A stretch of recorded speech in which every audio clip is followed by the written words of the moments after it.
अध्यक्ष महोदय, 7 आणि 8 तारखेला खामगाव मतदारसंघामध्ये 12 महसुली मंडळांपैकी 8 महसुली मंडळांमध्ये 60 मिलीमीटरच्या पेक्षा जास्त पाऊस पडला आणि हा पाऊस इतका प्रचंड आहे की आवार मंडळामध्ये 200 मिलीमीटर, 250 मिलीमीटर, हिवरखेडला 126, जनुनाला 119, काळेगावला 104, पळशीला 93 आणि एवढ्या प्रचंड प्रमाणात हा पाऊस पडल्यानंतर हजारो हेक्टर जमीन ही खरडून गेलेली आहे.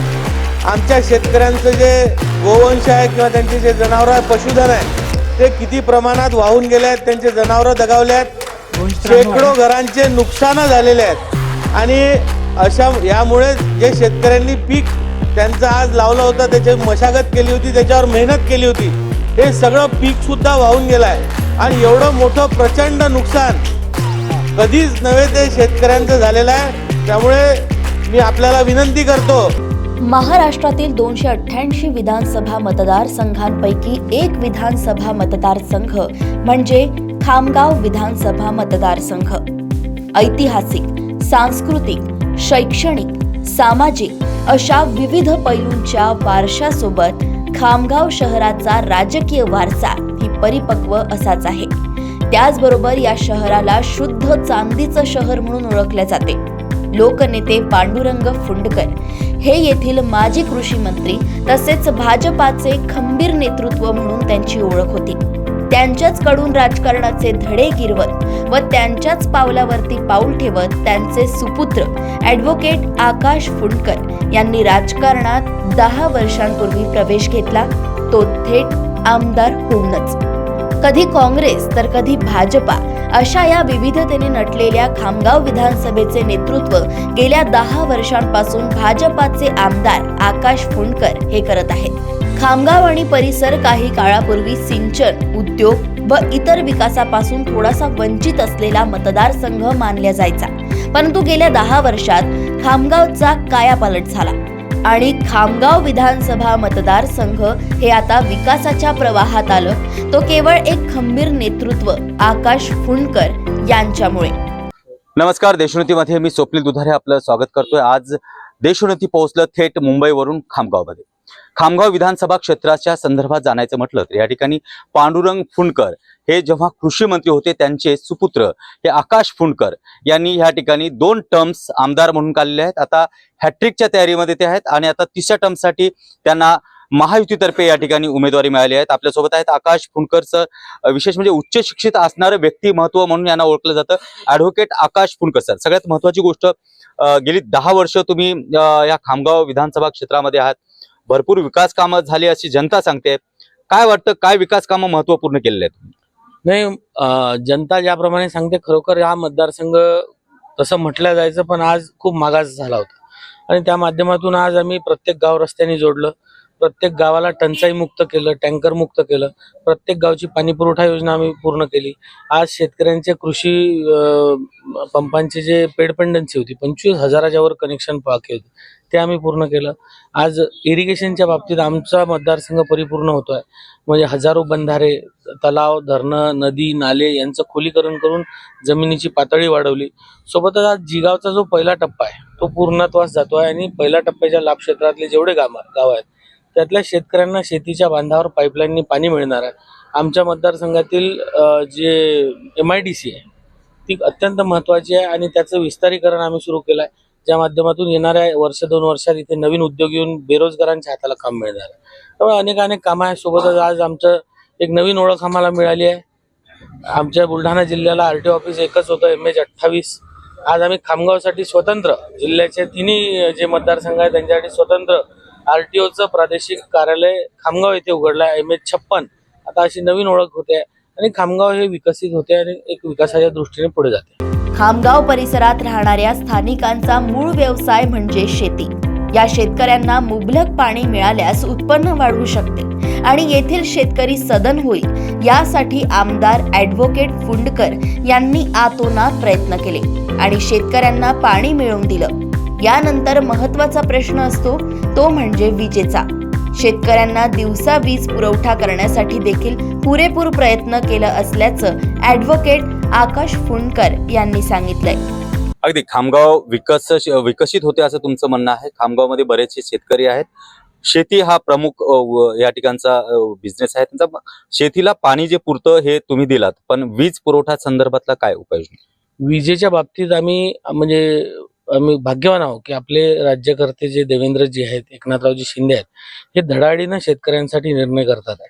आणि शेतकऱ्यांना वीज मिळाली पाहिजे, तीही दिवसा अविरत वीज मिळाली पाहिजे, या दृष्टीने सोलर पार्कची मोठ्या प्रमाणात निर्मिती होते. आज या महाराष्ट्रात जवळजवळ 9 ते 10 हजार मेगावॅट वीज ही शेतकऱ्यांची मागणी आहे. आणि आता सरकारने 14 ते 15 हजार मेगावॅट हे सोलर ऊर्जा तयार करायचं ठरवलं आहे. त्याचे सोलर पार्क बनणं सुरू झाले आहे. पहिला जो सोलर पार्क आहे तो आमच्या मतदारसंघात पळशीला पूर्ण झाला. त्याचं उद्घाटन स्वतः नरेंद्रभाई मोदींनी पोरादेवीवरनं केलं. दुसरा लाखनवाड्याला पूर्ण होतोय. कोलोरी येथे 350 एकराचा एक मोठा सोलर पार्क आहे. असे अनेक सोलर पार्क आम्ही उभे करतोय. सोबतच ग्रामीण जो उपविभाग होता MSCBचा, त्याचे आम्ही डिव्हिजन करून 2 उपविभाग बनवले, ज्यामुळे इन्फ्रास्ट्रक्चर वाढेल, इंजिनियर्स स्टाफ वाढेल आणि सबस्टेशन जे नवीन आहेत ते RDSS मध्ये आम्ही नवीन 4 सबस्टेशन अजून मागितले आहेत. त्यामुळे विजेचा जो पुरवठा शेतकऱ्यांना अखंडितपणे पाहिजे तो येणाऱ्या वर्षभरात आम्ही त्यांना देऊ. आपल्या विधानसभा क्षेत्रात शिक्षणाला महत्त्व दिल्यास नव्या पिढीसाठी आदर्श ठरेल. त्यामुळे या ठिकाणी शैक्षणिक क्षेत्रात बहुमूल्य बदल होत असताना कोट्यवधीच्या खर्चाची आधुनिक अशी अभ्यासिका साकारली असल्याचेही आमदार आकाश फुंडकर यांनी सांगितलंय. अगदी शेतकऱ्यांचा मुद्दा झाला, त्याच्यानंतर सगळ्यात महत्वाचं आहे शिक्षण. म्हणजे नवीन पिढीला शिक्षण मिळालं तर ती पुढे काहीतरी बनू शकतं. शिक्षणाच्या बाबतीमध्ये काय वाटचाल आहे? शिक्षणाच्या बाबतीत आम्ही जिल्हा परिषदे जेवढ्याही शाळा आहेत त्यांना आम्ही नूतनीकरण सुरू केलंय. अंगणवाड्या सुधारतोय, तिथे ई-लर्निंग आलं पाहिजे हा आमचा प्रयत्न आहे. नगरपालिका असेल, जिल्हा परिषद असेल, याच्यात सेमी इंग्लिश पॅटर्न सुरू झाला पाहिजे. काही ठिकाणी आम्ही ही मागणी करतोय की CBSE पॅटर्न झाला पाहिजे. सोबतच जे पोरं ॲस्पायरिंग आहेत, ज्यांनी कॉम्पिटिटिव्ह एक्झामची तयारी करायची आहे, कोणाला PhDचा रिसर्च करायचा आहे, कोणाला पुढे जायचं आहे, अशा लोकांसाठी आम्ही एक अद्ययावत अभ्यासिका आणि लायब्ररी उघडली आहे. त्या लायब्ररीला आम्ही देशातल्या टॉप लायब्ररीशी कनेक्ट करतोय, विदेशातल्या टॉप लायब्ररीशी कनेक्ट करतोय, जेणेकरून कोणतंही पुस्तक खामगावमध्ये मिळत नाही असं होणार नाही. आज रेअरेस्ट ऑफ रेअरेस्ट ग्रंथ जरी कोणाला वाचायचा असेल तर तो आता आमच्या लायब्ररीमध्ये उपलब्ध होणार आहे. साहित्यिक असतील, त्यांना काही वाचायचं असेल तेही उपलब्ध होणार आहे. रिसर्च, कॉम्पिटिटिव्ह एक्झाम सगळ्या बाबतीत स्वयंपूर्ण अशी लायब्ररी आम्ही दिली आहे. आणि खामगावची जेवढेही कॉलेजेस आहेत त्या कॉलेजेसचं अपग्रेडेशन झालं पाहिजे, तिथे त्यांचे सीट्स वाढल्या पाहिजे, या दृष्टीने आम्ही प्रपोजल तयार केले आहे. आज अल्पसंख्याक मुलं असतील, दलित मुलं असतील, आपले विमुक्त भटक्या जातींचे सगळे मुलं असतील, यांच्यासाठी अद्यावत हॉस्टेल्स आम्ही तयार केले आहेत की ज्यांना करून त्यांना त्यांचा खर्च वाचला पाहिजे, ते शिक्षणासाठी ते इथं राहिले पाहिजे. अशा अनेक इन्फ्रास्ट्रक्चर आम्ही इथं उभे करतो. जिच्या हाती पाळण्याची दोरी ती जगाला उद्धारी, या आशयाप्रमाणे महिलांच्या हाताला काम आणि रोजगार दिल्यास कुटुंबाचा उद्धार होऊ शकतो. त्यामुळे महिला सक्षमीकरण करणे आणि बचत गटाच्या माध्यमातून महिलांचा विकास करणे हा प्रमुख हेतू असल्याचंही आमदार फुंडकर यांनी सांगितलंय. अगदी त्याचप्रमाणे महत्वाचा मुद्दा या ठिकाणी ठरतोय की आता महायुतीनं लाडकी बहीण योजना काढली आहे. महिलांच्या हाताला रोजगार महत्वाचा आहे. जर दर महिन्याला 1500 रुपये मिळतात हे आहे, पण महिलांच्या बाबतीमध्ये रोजगार देण्याचे तुमचं काय प्लॅन आहे? महिलांच्या बाबतीत आम्ही नरेंद्रभाई मोदींची ज्या काही स्कीम्स आहेत त्या स्कीम सगळ्या बचत गटांपर्यंत पोहोचवतोय. बचत गटांना आता जवळजवळ 30-30, 40-40 लाखांपर्यंत मदत ही सरकारद्वारे केल्या जाते. आणि आता मागच्या काही मेळाव्यांमध्ये काही बचत गटांना 50 लाख आणि 1 कोटीपर्यंत मदत आपण दिली, ज्याच्यामुळे आज त्यांचे उद्योग उभे राहिले आहेत आणि त्यामुळे त्या स्वयंपूर्ण होतात आहे. आणि सोबत लाडकी बहीण ही इतकी महत्वाकांक्षी योजना आहे. आपण जरी म्हणत असलो, या लाडकी बहीण योजनेचा सुद्धा फायदा यांच्या उद्योगाला होणार आहे. शेवटी छोट्या छोट्या गरजा त्यांच्या जेव्हा भागतात तेव्हाच त्या महिला सक्षमतेने उभे राहू शकतात. 10 वर्ष अर्थातच 2 टर्म्स मतदारांनी मला निवडून दिलं, त्यामुळे 10 वर्षात बरेचसे विकास कामं करता आले असे सांगत ॲडव्होकेट आकाश फुंडकर यांनी मी पुन्हा निवडून आल्यानंतर पुढील 5 वर्षात आणखी विकास करेल असं सांगत आपला जाहीरनामा थोडक्यात देशोन्नतीसमोर मांडला आहे. अगदी गेली 10 वर्ष तुम्ही खूप विकास कामं केली आहेत, पण आतापर्यंत महाविकास आघाडी आणि महायुती म्हणजे लोकसभेमध्ये तर कुठलाही जाहीरनामा नव्हता. काय जाहीरनामा आहे, काय 5 वर्षाच्या पुढच्या काय कल्पना आहेत की 5 वर्षामध्ये तुम्ही आमदार झाला तर काय विकास करणार आहात? 5 वर्षामध्ये माझं पहिलं ध्येय आहे की आमच्या MIDCचं विस्तारीकरण होता बरोबर हिंदुस्थान लिव्हरच्या तोडीचा एक मोठा प्रकल्प, ज्याच्यावर म्हणजे ज्याच्यामध्ये काम करणारे 2-4 हजार मुलांना काम मिळेल आणि त्याच्यावर अवलंबून असलेले जे आहे उद्योग, त्याच्यात 2-4 हजार लोकांचं पोट भरलं पाहिजे. तर 7-8 हजार लोकांना रोजगार मिळेल या दृष्टीने एक माझं ध्येय आहे. सोबतच आमच्या ग्रामीण भागातील शेतकऱ्यांचे शेतरस्ते, आज शेतकऱ्यांची इतकी अवस्था वाईट आहे. हे शेतरस्ते जोपर्यंत चांगल्या पद्धतीचे होत नाही तोपर्यंत शेतकरी हवालदिलच राहणार आहे, हतबलच राहणार आहे. कारण पाऊस झाल्यावर तो माल तिथं सडतो, पण यांना शेतात जाता येत नाही. आणि देवेंद्रजींना आम्ही तशी मागणी केली आहे. आमचा 500 किलोमीटर शेतरस्त्यांचा प्रपोजल हे मंत्रालयात पोहोचलेला आहे. त्यामुळे चांगल्या दर्जाचे असे शेतरस्ते देवेंद्रजींनी आम्हाला कबूल केला की पुढच्या 5 वर्षात खामगाव मतदारसंघातला एकही शेतरस्ता हा खराब अवस्थेत आम्ही राहू देणार नाही. आणि शेतकऱ्यांना सक्षम करणे, तरुणांना सक्षम करणे या दृष्टीने काम करायचं आहे. अजून इन्फ्रास्ट्रक्चर खामगावमध्ये इतकं वाढवायचं आहे की ज्या दिवशी खामगाव जिल्हा निर्मितीचा प्रश्न मंत्रालयात सगळ्यांसमोर येईल त्या दिवशी सर्वात पहिले कमी पैशात बिना कोणतं भांडवल लागता सरकारला कोणता जिल्हा मंजूर करता येईल तर तो खामगाव जिल्हा करता येईल. माझ्या मतदारसंघातील तरुण हा रोजगारासाठी शहरोशहरी भटकता कामा नये याकरिता खामगावमध्येच MIDCचा विस्तार करून अतिरिक्त MIDC लवकरच उभी होत असल्याचेही त्यांनी सांगितलंय. अगदी त्याचबरोबर आता तुम्ही थोड्या वेळापूर्वी सांगितलात की इथे MIDC आणण्याचा प्रयत्न आहे, या ठिकाणच्या तरुणांना रोजगार मिळेल, पण किती कालावधी जाईल या सगळ्या गोष्टीसाठी? नाही, आमच्या भूसंपादनाची प्रक्रिया सुरू झाली आहे. आचारसंहितेमुळे 20 दिवस थांबली आहे.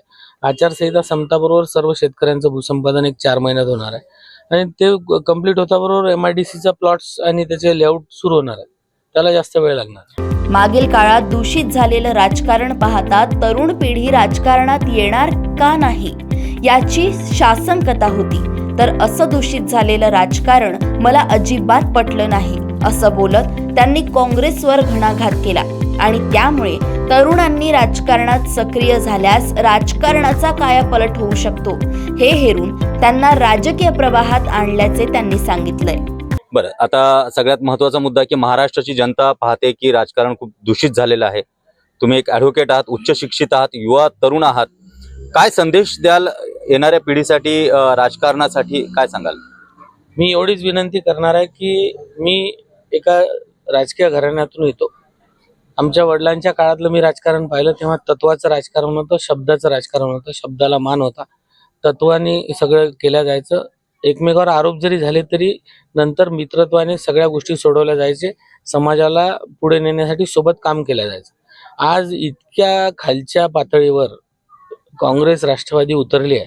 मी त्यांना एकच सांगणार आहे की आपण आपली पातळी सोडून हे एवढं बोलल्यापेक्षा, आपलं तोंड खराब केल्यापेक्षा जनतेसाठी आपण बोललं पाहिजे, जनतेसाठी आपण लढलं पाहिजे. आणि जर हे असं ते करतील तर निश्चित सगळे मिळून या महाराष्ट्राचा भलं करू शकतील. पण नवीन पिढीला काय संदेश द्याल जे राजकारणात येऊ इच्छितात पण हे सगळं गलिच्छ राजकारण पाहून कुठलेही माता पिता आपल्या मुलाला राजकारणात जा असा सल्ला देणार नाहीत? मी नवीन पिढीला हेच आवाहन करेल की नवीन पिढी यायला नाही म्हणते म्हणून हे राजकारण दिवसेंदिवस गलिच्छ होते. नवीन पिढी जितकी या राजकारणात येईल तितकं राजकारण हे स्वच्छ होत जाईल. कारण नवीन पिढीला लोकांच्या विकासाबद्दल आस्था आहे, लोकांना पुढे नेण्याची आस्था आहे.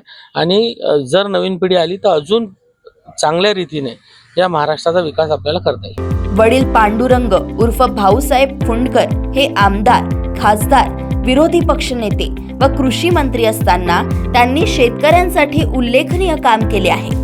यालाच अनुसरून मी शेतकऱ्यांसाठी मूलभूत गरजा पूर्ण करत आहे, त्यांच्या उर्वरित समस्या सोडवेल असं आश्वासन देखील ॲडव्होकेट आकाश फुंडकर यांनी दिलंय. अगदी शेवटचा प्रश्न, महत्वाचा मुद्दा असा आहे की या ठिकाणी कृषी मंत्री वडील होते, म्हणजे शेतकरी तुमच्या वडिलाकडे पाहताना अगदी संयमी व्यक्तिमत्व म्हणून त्यांना ओळखलं जायचं. वडिलांसाठी तुम्ही शेतकऱ्यांना काय देऊ इच्छिता पुढच्या 5 वर्षामध्ये, की शेतकऱ्यांना तुमच्यातर्फे काय गिफ्ट असेल?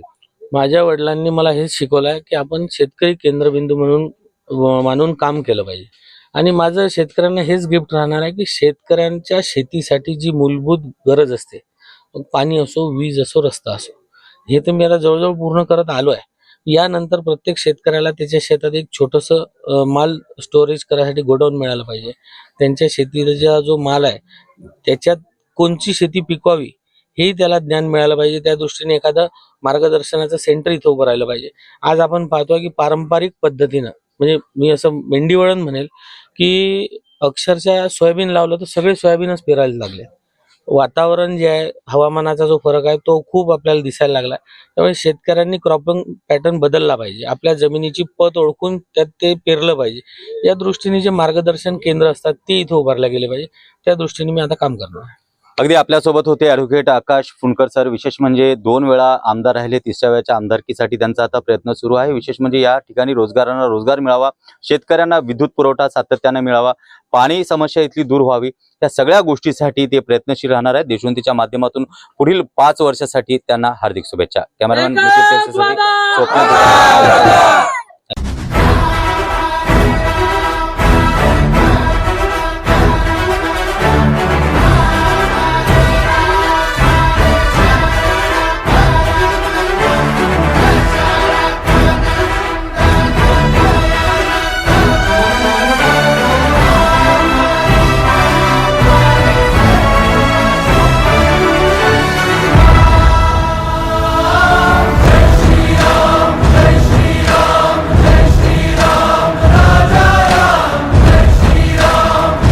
शुद्ध चांदीची नगरी म्हणून ओळख असणाऱ्या खामगाव शहर व विधानसभा क्षेत्रातील महायुतीचे उमेदवार ॲडव्होकेट आकाश फुंडकर यांना पुढील वाटचालीसाठी देशोन्नतीतर्फे हार्दिक शुभेच्छा.